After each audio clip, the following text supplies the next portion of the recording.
gardeners, it's Suzy from MonkeyPots. Creating a salsa garden in your MonkeyPots Perfect Patio Planner vertical garden is really easy to do. And the payoff is that you end up with delicious salsa at the end of about a 2-month period. And your salsa may last just about the rest of the season once you start growing it. So first of all, let me tell you what ingredients go into salsa. It's probably one of the easiest things you could ever make, and it's delicious, and it's kind of healthy for you as well.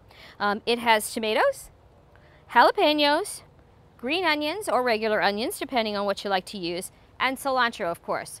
A little salt and pepper, mix it together, and you've got yourself a delicious salsa. Timing is the key to a salsa garden. I start with tomatoes since they're the biggest item. In this case, I'm growing some determinate tomatoes, and determinants just mean that they're not, they're more like a patio tomato. They don't get quite as big as some tomato plants called indeterminates get. And in this case, this is an early girl, which is, needs about 52 days before it's ready to, you're ready to pick the fruit. Green onions are really easy to grow in your Perfect Patio Planner. You can grow them in either the small containers or the large containers. And I kind of grow them all season, so I always have green onions available whenever I want to pick them. So green onions are something you're going to need in your planter. And then of course you're going to need cilantro. This cilantro I actually started from seed, but you can also just go ahead and buy starter plants at your local nursery or start from seeds. Remember, if you start from seeds, you need to start earlier.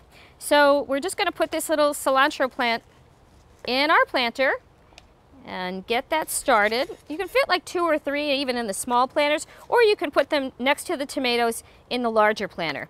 Cilantro grows like weeds, so don't worry about not having enough. You certainly will always have enough cilantro. Once it starts growing, it doesn't really stop.